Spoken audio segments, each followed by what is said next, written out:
Bapak Ibu saudara kasih Tuhan, apa kabarnya? Saya Pastor Elisa Adi dari Miracle Community Church. Saya menyapa Bapak Ibu dalam siaran live streaming ini. Saya berdoa Bapak Ibu tetap baik-baik dan sehat-sehat saja di dalam segala sesuatu. Hari ini saya menyiapkan sebuah renungan firman Tuhan yang saya beri judul Menghadapi Masa Krisis. Bertindak di masa krisis. Saudara, di masa-masa seperti ini tidak ada yang dapat kita andalkan kecuali hanya nama Tuhan saja. Di masa-masa krisis, di masa-masa pandemi virus corona ini, saudara, kita menyadari bahwa tidak ada satupun yang bisa menjamin kita untuk kita tidak terjangkiti kecuali kita ada dalam lindungan Tuhan. Tentunya dengan kita bergaya hidup sehat, tetapi lebih daripada itu, izinkan perlindungan Tuhan turun atas hidup kita. Nah saudara, di masa-masa krisis, bagaimana kita menghadapinya? Kita perlu mempersiapkan diri kita dengan kita melibatkan Tuhan. Tuhan yang menuntun kita, Tuhan yang memberi petunjuknya dalam hidup kita, sehingga kita menjadi orang-orang yang terus mengalami kebaikan, kemurahan, kesetiaan dan janji Tuhan digenapi dalam hidup kita. Nah saudara, firman Tuhan renungan hari ini terambil dari Kejadian 26 tentang Ishak di negeri orang Filistin. Apa yang perlu kita persiapkan di masa-masa krisis ini? Apa yang perlu kita hadapi dan kita perlu lakukan untuk kita menghadapi semuanya itu? Kejadian 26 ayat yang pertama dikatakan, maka timbullah kelaparan di negeri itu. Ini bukan kelaparan yang pertama yang terjadi dalam zaman Abraham. Sebab itu Ishak pergi ke Gerar kepada Abimelek, raja orang Filistin. Perhatikan konteksnya. Ada sebuah keadaan krisis terjadi yang namanya kelaparan. Dan kelaparan itu juga dialami oleh Ishak. Saudara perhatikan, orang percaya pun bisa mengalami keadaan krisis ini kalau memang Tuhan izinkan itu terjadi. Hal yang sama, berapa banyak orang tadi berkata, Pak, kenapa kalau Tuhan memegang kendali atas segala sesuatu, kok Tuhan izinkan ada banyak orang yang mati? Bahkan ada email bertanya, kenapa kok sampai hamba Tuhan mati? Saudara, bagian kita adalah kita itu mempercayai Tuhan. Urusan mati itu urusan Tuhan buat kita. Kita semua pasti mati, tapi yang perlu kita siapkan adalah kita itu perlu finishing well ketika menghadapi, menyelesaikan setiap pertandingan yang harus kita hadapi. Nah saudara, di dalam konteks Kejadian 26 tadi ada kelaparan. Dan kelaparan itu dihadapi juga oleh Ishak. Dan Ishak pergi ke Gerar. Kemana? Ke Abimelek, tempat orang yang tidak percaya di daerah negeri orang Filistin. Nah saudara, apa yang perlu kita persiapkan? Apa yang perlu kita lakukan di masa-masa krisis? Perhatikan ayat yang kedua. Lalu Tuhan menampakkan diri kepadanya serta berfirman, janganlah pergi ke Mesir. Diamlah di negeri yang akan kukatakan kepadamu. Perhatikan ini saudara. Yang pertama di masa krisis yang harus kita lakukan adalah kita perlu dengar-dengaran, kita perlu mengerti, kita butuh understanding untuk apa yang menjadi petunjuk Tuhan buat kita. Saudara, di masa krisis akan ada banyak suara yang keluar. Baik suara ketakutan, suara sumbang yang lainnya, bahkan suara-suara semu yang kadang kelihatannya benar, tapi belum tentu itu yang Tuhan mau. Makanya kita perlu untuk mendengarkan apa yang menjadi petunjuk Tuhan buat kita.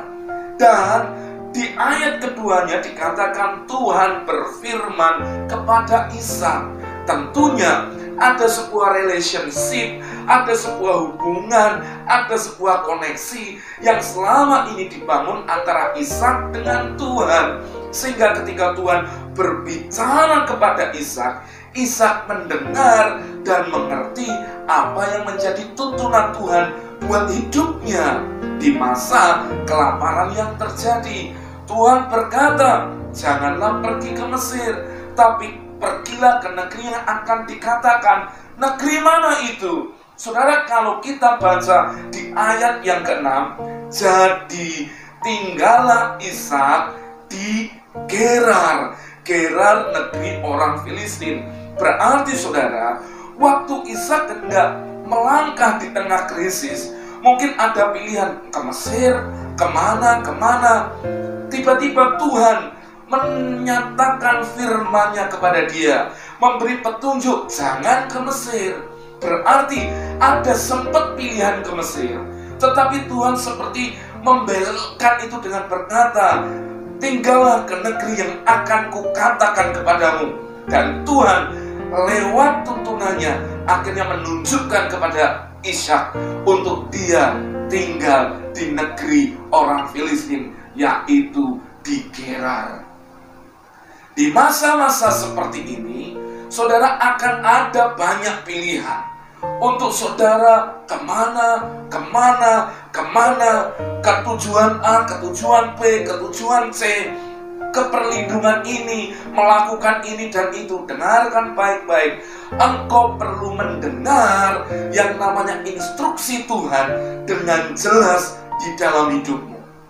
Hari-hari seperti ini, waktu engkau mendengarkan suaranya, sebenarnya di dalam perlindungan Tuhanlah kita itu aman.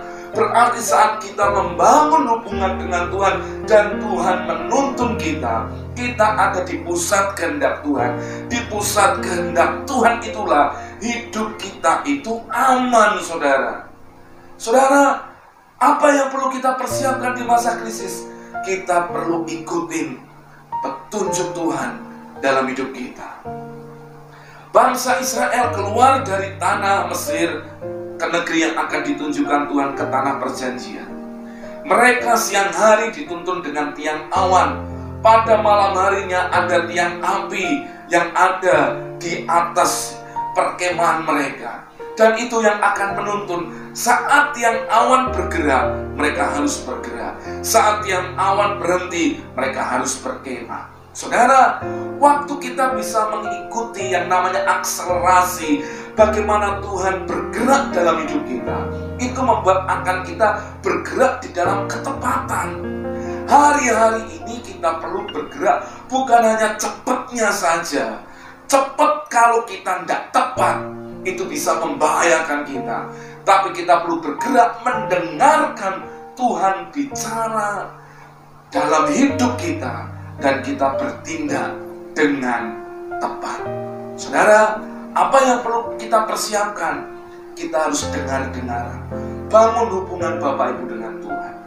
Tuhan pasti memberi teladan, Tuhan pasti memberikan yang namanya tuntunannya. Tuhan memberikan sebuah guidance of life, di mana Tuhan membawa kita ke tempat-tempat di mana tempat itu Tuhan selalu akan berkata, aku menyertai dan melindungi engkau. Mazmur 23 berkata, Tuhan adalah gembalaku, takkan kekurangan aku. Engkau yang membaringkan aku di padang yang berumput hijau. Engkau yang membimbingku ke air yang tenang. Perhatikan, selalu gembala yang baik akan menuntun kita ke tempat di mana ada rumput hijau dan air yang tenang. Tidak pernah gembala akan membawa kita kepada sesuatu yang bisa mencelakakan. Saudara, bagian kita perlu belajar untuk kita menjadi domba-domba yang mendengarkan suara gembala aku. Apa yang Tuhan mau dalam hidup kita? Ayo persiapkan di masa-masa krisis seperti ini untuk kita mendengarkan suaranya dengan jelas. Lewat apa? Firman-Nya. Lewat apa? Lewat waktu-waktu pribadi Bapak Ibu dengan Tuhan. Saudara, orang yang membangun hubungan dengan Tuhan, orang ini tidak akan mudah disesatkan. Karena hubungan di dalam kebenaran firman dan hubungan pribadi dengan Dia akan membawa dia untuk mengenal Tuhan dengan jelas. Katakan haleluya. Yang kedua, saudara, di masa krisis, apa yang kita perlu persiapkan? Bagaimana kita menghadapinya? Yang kedua, di ayat yang ke-12 dikatakan, maka menaburlah Ishak di tanah itu, dan dalam tahun itu ia mendapat hasil 100 kali lipat, sebab ia diberkati Tuhan. Dan orang itu menjadi kaya, bahkan kian lama kian kaya, sehingga ia menjadi sangat kaya. Perhatikan saudara, seringkali ayat ini dicomot saudara oleh beberapa kalangan orang untuk memaksa seseorang untuk menabur. Maaf, kadang ayat ini dipelintir oleh beberapa oknum tertentu, di mana mereka ingin memaksa orang untuk coba menguasai hidup jemaatnya, sehingga yang difokuskan adalah supaya dia menabur dan menabur dan menabur untuk gereja, untuk gereja. Saudara perhatikan baik-baik ayat ini. Ayat 12 berkata, menaburlah Ishak di tanah itu, dan dalam tahun itu ia mendapat hasil 100 kali lipat, sebab ia diberkati Tuhan. Seringkali kata terakhirnya, apa yang membuat Ishak itu menabur, tidak pernah dikotbahkan. Bahkan yang terjadi adalah dibalik. Menaburlah supaya engkau diberkati, menaburlah supaya engkau kaya, menaburlah supaya engkau dicukupkan, menaburlah supaya engkau berkelimpahan. Itu kutipan dari beberapa banyak orang, bahkan hamba Tuhan, yang coba membalik ayat itu. Padahal kenapa Ishak menabur? Ada ayat yang berkata, Alkitab memberi sebuah penjelasan buat kita. Ishak menabur karena ia diberkati Tuhan.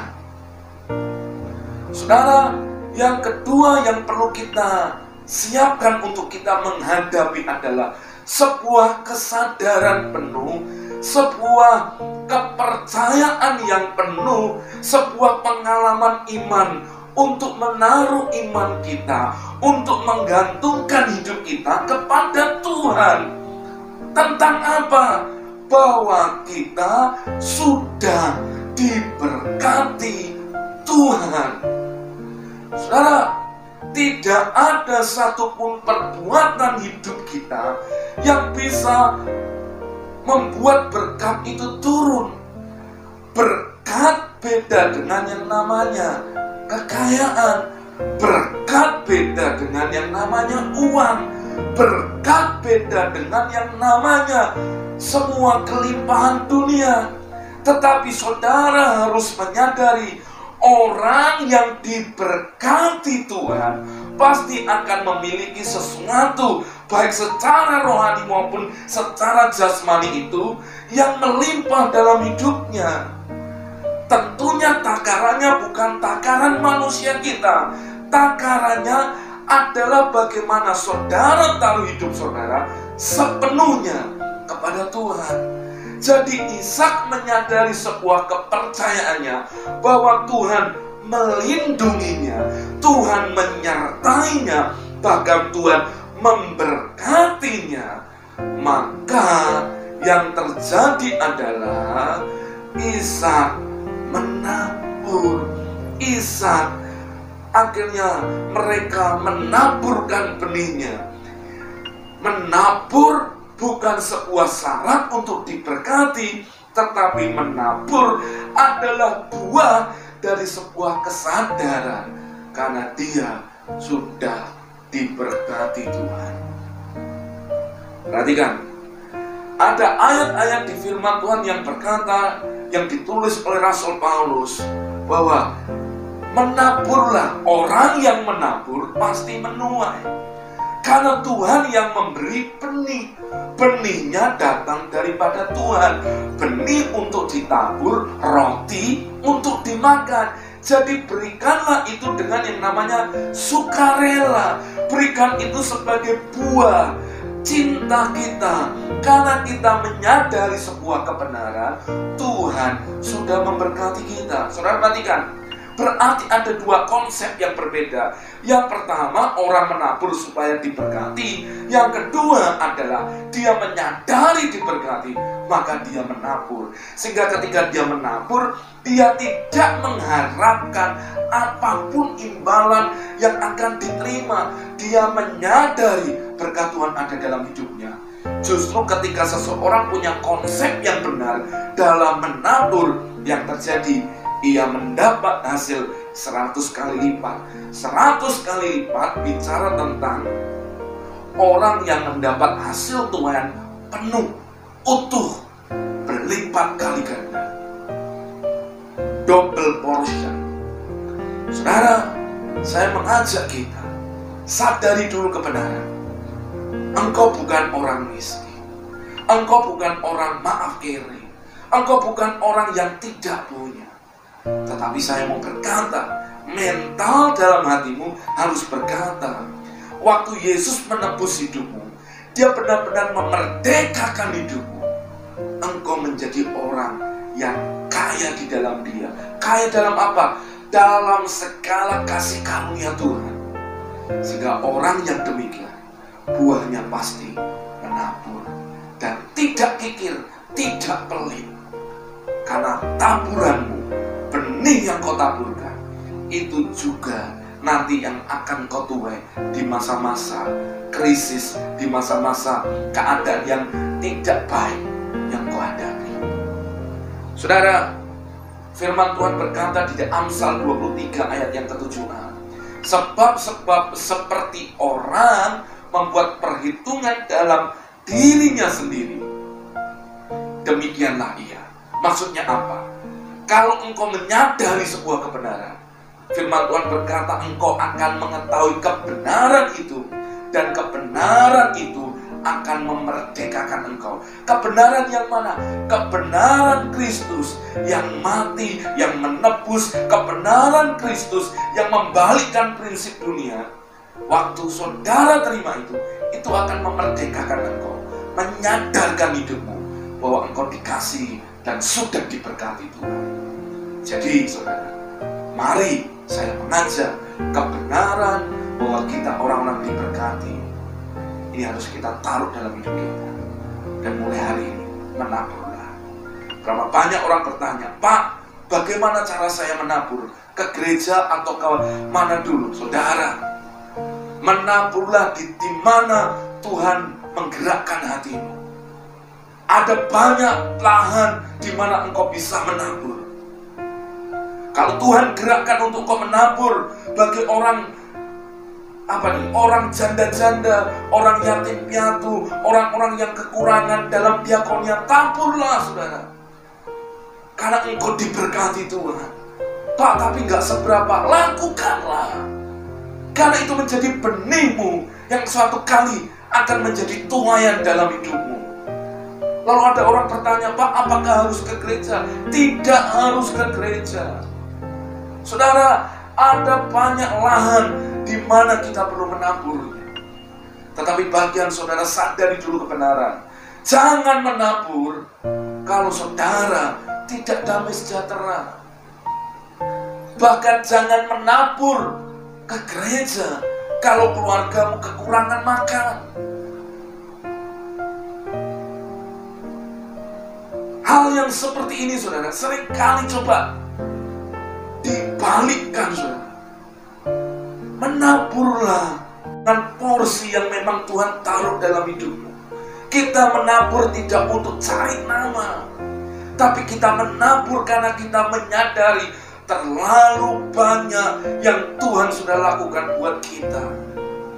Saudara, ada perempuan yang terkenal berdosa yang tiba-tiba datang ke sebuah perjamuan makan di mana Yesus diundang di situ.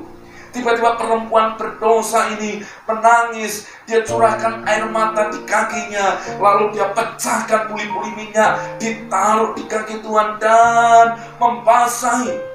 Aroma semerbak ada di ruangan itu. Perhatikan, kenapa wanita berdosa ini mau melakukan? Hanya satu, karena dia menerima banyak. Tuhan tidak menolak dia. Dia menyadari dia terima kasih karunia. Maka dia lakukan, dia curahkan minyak itu di kaki Yesus. Orang yang banyak menerima kasih karunia, banyak berbuat kasih. Saudara, jadi intinya saya berkata, taruh sebuah pemahaman yang benar dalam hidupmu. Jangan menabur kalau engkau merasa keberatan dengan yang kau tabur. Tidak ada yang boleh memaksa engkau menabur, tetapi menaburlah karena sebuah kesadaran engkau sudah diberkati. Karena itu akan memberikan Tuhan yang besar di dalam hidupmu. Yang ketiga, saudara, apa yang harus kita lakukan menghadapi di masa-masa krisis? Di ayat yang ke-15 dinyatakan, segala sumur yang digali dalam zaman Abraham, ayahnya, oleh hamba-hamba ayahnya itu telah ditutup oleh orang Filistin dan ditimbun dengan tanah. Maksudnya apa? Di zaman Abraham, Abraham menggali sumur. Dan di sumur itu keluar air yang berbuah-buah. Tapi ketika masa itu selesai, ketika orang Filistin akhirnya menduduki sumur-sumur itu berangsur-angsur airnya habis dan akhirnya sumur itu ditutup dengan tanah. Lalu apa yang dikerjakan oleh Ishak? Ishak mulai menggali, saudara, menggali sumur-sumur yang ditutup itu, dan yang terjadi adalah waktu Ishak menggali, airnya mulai berbuah-buah. Maka kalau saudara baca dari ayat yang ke-15 sampai ke ayat seterusnya, terjadi beberapa kali. Yang pertama, ketika mereka menggali sumur, tiba-tiba gembala Gerar dan gembalanya Ishak mulai berantem. Maka sumur itu direbut, akhirnya diminta sama gembala Gerar. Maka karena terjadi pertengkaran, namanya diberi nama Esek. Lalu akhirnya gembalanya Ishak menggali sumur yang lainnya yang juga ditutup. Ketika digali, airnya berbual-bual lagi, saudara. Gembala dari Gerar lihat itu, saudara, mereka iri, lalu rebut lagi, saudara. Dan yang terjadi akhirnya berantem lagi, bertengkar lagi, dan akhirnya sumur itu diserahkan kepada mereka. Mereka sudah merebut Esek, lalu yang kedua dikasih nama Sitna. Lalu gembala-gembalanya Ishak menyingkir lagi, mereka gali sumur lagi. Dan yang terjadi, sumur yang ditutup itu ketika digali, keluarlah air yang berbual-bual. Dan mereka memberi nama Rehobot, artinya Tuhan yang memberi kelonggaran buat mereka. Saudara, akhirnya yang terjadi, mereka gali sumur lagi. Ketika digali, muncul air berbual-bual, diberi nama Beersheba. Akhirnya yang terjadi adalah gembala-gembala orang Filistin ini melihat, kok apa yang dikerjakan oleh tangan gembala-gembala Ishak semuanya menghasilkan, bahkan sumurnya keluar mata air, keluar airnya. Lalu apa yang terjadi, saudara? Akhirnya gembala-gembala Gerar, orang-orang Filistin menyadari ternyata bukan sumurnya, bukan tanahnya, tetapi siapa yang menggali sumurnya, siapa orang yang menggunakannya. Akhirnya orang-orang Filistin, Abimelek dan gembala-gembalanya, mereka mendatangi Ishak karena mereka menyadari. Di ayat ke-28 jawab mereka, kami telah melihat sendiri bahwa Tuhan menyertai engkau. Saudara perhatikan, Ketiga, apa yang perlu kita persiapkan dalam menghadapi masa krisis? Yaitu kita perlu untuk kita menggali apa yang orang lain tinggalkan, apa yang sudah tidak mungkin. Anda mulai lakukan itu dalam hidup saudara. Saudara, di masa-masa hari ini, kehidupan ekonomi lesu, kehidupan usaha lesu, bahkan keadaan semakin gak menentu. Memang ditulis dalam Timotius, Paulus menuliskan ada kata kalepos, sesuatu yang tidak mudah dihadapi, berat keadaannya. Itulah keadaan pada akhir-akhir zaman, pada kondisi di akhir zaman. Kalepos itu, saudara, tidak mudah dihadapi. Tetapi apa, saudara? Kita perlu menggali. Kata menggali apa? Kita perlu melakukan. Kalau Bapak Ibu yang bekerja, bekerjalah. Apa yang mungkin orang lain sudah tinggalkan, mulailah melakukan sesuatu dengan sederhana. Masalahnya bukan apa yang kau lakukan, tapi siapa yang menyertai Anda. Itu yang akan melakukan, bahkan memberkati saudara untuk menyatakan kuasanya dalam hidup saudara. Saudara bisa berbisnis, berdagang, berdaganglah. Pak, modal saya kecil, siapa yang akan beli?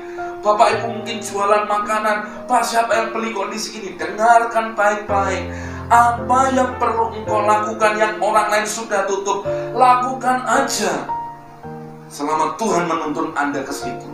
Dan perhatikan, di masa-masa susah, bukan hanya sekedar apa yang kau lakukan yang penting, tetapi siapa yang menyertai Anda. Yang menyertai Anda inilah yang akan menyatakan kemuliaan dan kuasanya dalam hidup saudara. Pak, tapi keadaannya semua bangkrut. Yang lain boleh bangkrut, tapi Anda yang percaya di dalam Tuhan, sama berkata, Anda tetap survive dan tetap diberkati Tuhan. Anda tetap melakukan bagian saudara dalam iman, karena saudara disertai Tuhan. Jadi saudara, jangan Anda izinkan sesuatu mengalihkan hidup saudara kepada yang lain. Dan jangan malas. Dan jangan diam. Hal yang sama saudara saya lakukan. Gereja ditutup, tetapi itu tidak menghalangi saya untuk tetap menyampaikan firman Tuhan. Sekalipun harus dengan live streaming, tapi justru dengan live streaming lebih banyak orang mendengar. Lebih banyak dampak yang boleh terjadi dari apa yang dilakukan. Mungkin setan akan menghalangi engkau untuk membuat engkau mati, tapi percayalah, usaha apapun yang dikerjakan tanganmu, ketika Tuhan menuntunnya, lakukanlah itu, karena Tuhan menyertai engkau. Katakan amin. Katakan haleluya. Yang keempat, yang terakhir saudara, di ayat yang ke-25 dikatakan, sesudah itu Ishak mendirikan mezbah di situ dan memanggil nama Tuhan. Ia memasang kemahnya di situ, lalu hamba-hambanya menggali sumur di situ. Kenapa yang keempat? Saya tutup sebagai yang terakhir. Saudara, yang pertama kita harus ikuti instruksi Tuhan, petunjuk Tuhan. Yang kedua, engkau harus menyadari sebuah paradigma yang benar bahwa engkau diberkati Tuhan. Yang ketiga, engkau harus mulai menggali apa yang sudah tertutup. Lakukan dengan senang. Yang keempat, engkau harus bangun mezbah. Mezbah bicara sebuah tempat di mana itu menjadi sebuah perjumpaan engkau dengan Tuhan. Saudara, tidak mungkin engkau melakukan 1, 2, dan 3 kalau tidak ada mezbah yang kau dirikan. Di atas mezbah pasti ada korban, ada sesuatu yang dibakar di sana. Saudara, di mezbah itu izinkan kedagingan kita mulai dikikis, dan izinkan roh Tuhan yang membakar dan memurnikan hati kita. Di hari-hari krisis seperti ini, yang kita perlu izinkan adalah untuk supaya Tuhan semakin besar dan kita semakin berkurang. Mezbah menjadi sebuah tanda di mana engkau bisa menjumpai Tuhan, memiliki sebuah hubungan yang khusus engkau dengan Tuhan. Mezbah beda dengan panggung.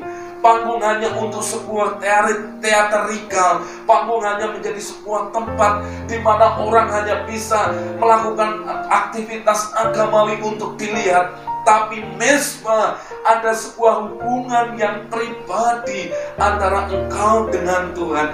Mezbah adalah sesuatu yang kau bangun, di mana engkau dibakar di sana. Ada kedagingan yang dibakar dan engkau izinkan Tuhan memurnikan hidupmu. Saudara dengarkan baik-baik.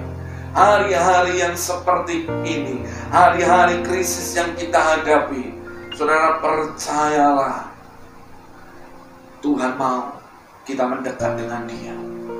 Tidak ada cara lain. Semakin engkau mendekat, semakin engkau melekat. Firman Tuhan berkata, engkau di dalam aku di dalam engkau. Sebab di luar aku, di luar Tuhan, kita tidak bisa berbuat apa-apa. Betul, saudara. Di luar Tuhan, apapun yang kita lakukan tidak ada artinya, nothing, saudara.